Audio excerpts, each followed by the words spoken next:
Welcome to अभ्यास school classes. Video में हम डिस्कस करेंगे बेसिकली अर्थक्वेक्स के बारे में। अर्थक्वेक एक काफ़ी इंपॉर्टेंट टॉपिक है आपके पास। इसमें से एक क्वेश्चन आपका बन सकता है, तो देखते हैं। सबसे पहले अर्थक्वेक का बेसिक्स।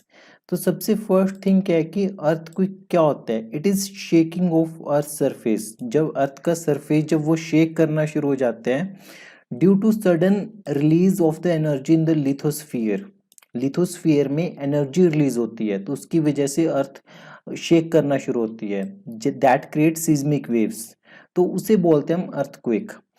द सिज्मिक फोकस और the hypocentre is the point of initial rupture. Hypocentre क्या होता है, जहां पे इनिशियल रप्चर होते हैं।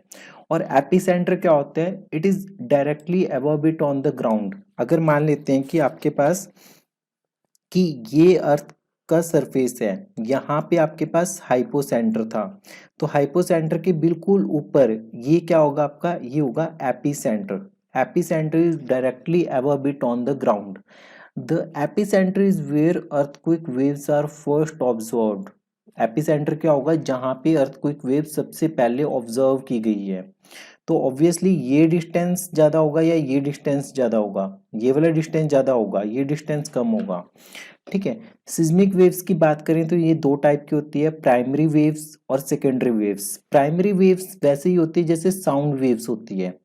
ये क्वेश्चन आपको स्टेटमेंट की फॉर्म में पूछा जा सकता है कि primary waves are of the same kind, जैसे लाइट वेव्स होती है या फिर साउंड वेव्स होती है, तो साउंड वेव्स। और इसे लॉन्गिट्यूडनल वेव्स भी बोलते हैं। क्या बोलते हैं, लॉन्गिट्यूडनल वेव्स। तो important thing is that these travel faster and can pass through gases, liquid and solid. ये सबसे इंपॉर्टेंट लाइन है यहाँ पे, सबसे ज्यादा इंपॉर्टेंट, कि जो पी वेव्स है वो फास्टेस्ट ट्रेवल करती है और वो गैस, सॉलिड, लिक्विड सबसे पास हो जाएगी। ठीक है। अगर हम सेकेंडरी वेव्स की बात करें तो they are similar to light waves. ठीक है। जैसे लाइट की स्पीड क्या होती है, 3 × 10⁸ बहुत ज्यादा स्पीड होती है। तो वो सेकेंड्स में कोई भी डिस्टेंस ट्रेवल कर लेगी। तो ठीक है, तो हम थोड़ा याद रखने के पर्पज से ये बोलते हैं कि लाइट वेव्स ना कोई भी चीज सेकेंड्स में ट्रेवल कर लेगी। तो सेकंड क्या हो गया, लाइट वेव हो गया। तो सेकेंडरी वेव्स का एग्जांपल हो गया लाइट वेव्स। तो इन्हें ट्रांसवर्सल वेव्स भी बोलते हैं। क्या बोलते हैं, ट्रांसवर्स वेव्स। ठीक है। These arrive after P waves. अगर मान लो कि अर्थक्वेक आया तो पहले पी वेव्स आएंगी और फिर आपके पास एस वेव्स आएंगी, and can only travel through solid materials. तो ये बहुत इंपॉर्टेंट पॉइंट है कि जो सेकेंडरी वेव है, S four secondary, S four solid, ये सिर्फ और सिर्फ सॉलिड मटेरियल्स में ही देखने को मिलेंगी, वहीं से ट्रेवल करती है ये। ठीक है। उसके बाद सरफेस वेव्स। सरफेस वेव्स बहुत स्लो मूव करती है, पर बहुत ज्यादा डिजास्टर्स होती है, डैमेजिंग होती है। ठीक है, most damaging of all the earthquake waves. तो these travel slow and can only move through the earth crust. मतलब ये क्या कह रहा है कि अर्थ है ये आपके पास, तो ये कहाँ पे ट्रेवल करेंगी, अर्थ क्रस्ट पे ट्रेवल करेंगी। ये सरफेस वेव्स है। ये स्लो मूव करेंगी पर मोस्ट डैमेजिंग होगी अर्थ के क्रस्ट के ऊपर। यहाँ से जो वेव्स निकल रही है, पी और एस वेव्स निकल रही है। पी वेव तो क्या करेगी, सबसे फास्टेस्ट होगी तो पहुंचेगी जल्दी, फास्ट होगी तो जल्दी पहुंचेगी। सॉलिड, लिक्विड, गैस, अंदर जो कुछ भी भरा हुआ है सब में से निकल जाएगी। जो एस वेव्स होंगी वो सेकेंडरी वेव्स होंगी, वो लाइट वेव्स की तरह, वो सिर्फ सॉलिड मटेरियल में से ही निकलेंगी। उसके बाद अर्थक्वेक को मेजर करना है। ठीक है, कि कितनी इंटेंसिटी का अर्थक्वेक आया है। अर्थक्वेक को नहीं, अर्थक्वेक की इंटेंसिटी को मेजर कर सकते हैं। तो मैग्नीट्यूड इंडिकेट करता है कि कितनी एनर्जी रिलीज हुई है, कितनी एनर्जी रिलीज हुई है। Intensity measured on Richter and Mercalli scales. दो स्केल्स है आपके पास, एक रिक्टर स्केल है, एक मर्कैली स्केल है। रिक्टर स्केल जो है वो लॉगरिथमिक है। ठीक है, थोड़ा सा ये साइंटिफिक टर्म्स है, अगर आप नॉन साइंस बैकग्राउंड से हो तो आपको थोड़ी प्रॉब्लम हो सकती है, बट इनका थोड़ा एक आइडिया रख सकते हो।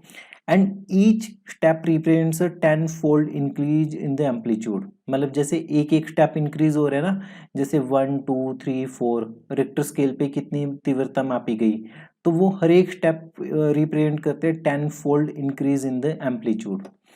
Seismometer measure earthquake waves. ठीक है, ये सिस्मोमीटर, सिस्मोलॉजी बोलते हैं अर्थक्वेक्स की स्टडी को, ये याद रखना है। जो सुनामी वर्ड है वो जापानीज वर्ड है। मतलब कि सू का मतलब होता है हार्बर और नामी का मतलब वेव्स। ठीक है, जो हार्बर वेव्स है वो सुनामी हो गया। सुनामी बेसिकली कॉज होती है जब समुद्र में अर्थक्वेक आ जाए, हुआ है वॉल्केनिक इरप्शंस हो या अंडर वाटर एक्सप्लोजन्स हो, तब सुनामी देखने को मिलती है। Tsunami can have enormous destructive power. Basically ये जितने भी ओशन बेसिन्स होते हैं या कोस्टल रीजन होते हैं, सबको बहुत बुरे तरीके से डैमेज कर देती है। अगर हम ज्योग्राफिकल फैक्टर्स की बात करें तो ring of fire, Pacific ocean में बहुत सारे अर्थक्वेक्स, भूकंप और वॉल्केनिक इरप्शंस देखने को मिलती है। 90% of world's earthquake occur only along the ring of the fire. ये काफ़ी इंपॉर्टेंट पॉइंट है आपके पास कि जो 90% वर्ल्ड के अर्थक्वेक्स है वो आपको रिंग ऑफ फायर में देखने को मिलेंगे। 90% से ज़्यादा भूकंप रिंग ऑफ फायर में देखने को मिलेंगे। Fukushima Daiichi nuclear disaster initiated primarily bye tsunami following on an earthquake on March 11 2011 को। 11 मार्च 2011 को एक ट्रेजेडी हुई, त्रासदी हुई। उसमें क्या हुआ कि एक अर्थक्वेक के बाद एक सुनामी हुई। सुनामी के बाद आपके पास फुकुशिमा न्यूक्लियर डिजास्टर हुआ जो कि जापान में है। ठीक है, तो earthquake prone area regions in India are the part of the mid continental belt extending from the Cape Verde and including the Atlantic Ocean। तो ये सारा कुछ आपके पास अर्थक्वेक से रिलेटेड था। यहाँ से काफ़ी सारी टेस्ट सीरीज में और क्वेश्चंस बनते हैं कि पी और एस वी वेव्स की आपको पता होना चाहिए इनकी करेक्टरिस्टिक्स क्या है, और सरफेस वेव की। और अर्थक्वेक को मेजर करने के लिए जो रिक्टर और मर्कैली स्केल्स है, इन दोनों में आपको फर्क पता होना चाहिए कि क्या डिफरेंस है, रिक्टर स्केल और मर्कैली स्केल में क्या डिफरेंस है। तो इसके 2 से 3 एमसीक्यूज देखते हैं जो यूपीएससी में पूछे जा चुके हैं, उसके बाद ये लेक्चर हम खत्म करेंगे। फर्स्ट क्वेश्चन है आपके पास कि ring of fire is associated with. जो रिंग ऑफ फायर है वो किसके साथ एसोसिएटेड है? सबसे पहले रिंग ऑफ फायर आपको कहाँ देखने को मिलेगी? पैसिफिक ओशन में देखने को मिलेगी। तो इसमें फॉरेस्ट फायर, जंगल आग थोड़ा लग सकती है। तो ये चेक करना है कि आप कितनी केयरफुली रियल टाइम एग्जाम में क्वेश्चंस को रीड करते हो। तो अर्थक्वेक, वोल्केनो और पैसिफिक ओशन, ये तीनों ऑप्शंस ट्रू है। अगर हम यूपीएससी में देखें तो 2001 में ये क्वेश्चन पूछा गया था। अर्थक्वेक के बेसिक्स आज भी सेम है, 20 साल पहले भी सेम थे। ठीक है, आगे अगर कोई नई थ्योरी आ जाएगी तो वो चेंज हो सकते हैं। देन सबसे फर्स्ट स्टेटमेंट है कि इंटेंसिटी, कि कितना ज्यादा इंटेंस है भूकंप, वो मेजर करते हैं मर्कैली स्केल। तो ये स्टेटमेंट बिल्कुल ट्रू है। इंटेंसिटी कि कितना ज्यादा इंटेंस है वो मर्कैली स्केल मेजर करते हैं।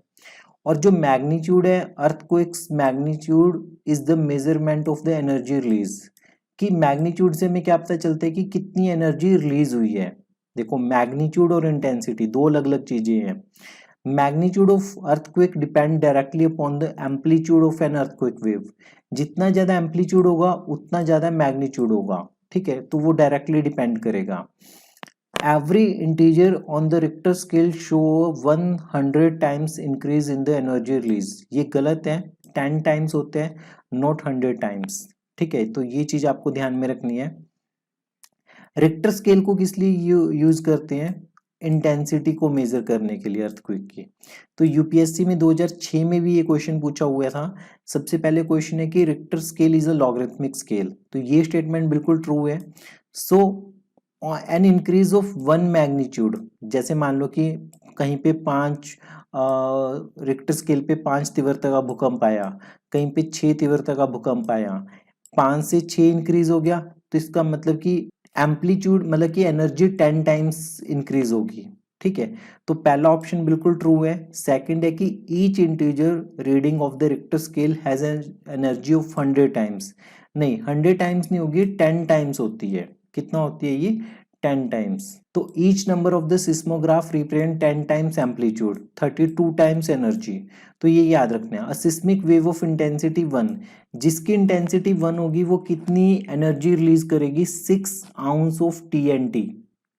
टीएनटी 6 आउंस ऑफ टीएनटी जितनी एनर्जी रिलीज करेगी अगर रिक्टर स्केल पे इंटेंसिटी 1 आ रही है। तो ये किसने, रिक्टर स्केल कब निकला था? 1935 में निकला था। ठीक है, तो ये चीजें आपको पता होनी चाहिए। सो यहाँ पे हम अपना लेक्चर कंप्लीट कर रहे हैं। आपको primary, secondary waves, measuring earthquake, इसके बारे में बहुत अच्छे से पढ़ना है क्योंकि ऑलरेडी यूपीएससी में 2-3 बार क्वेश्चंस आ चुके हैं इसके बेसिस पे। Thank you. पढ़ते रहिए, प्रैक्टिस करते रहिए अभ्यास स्कूल क्लासेस के साथ।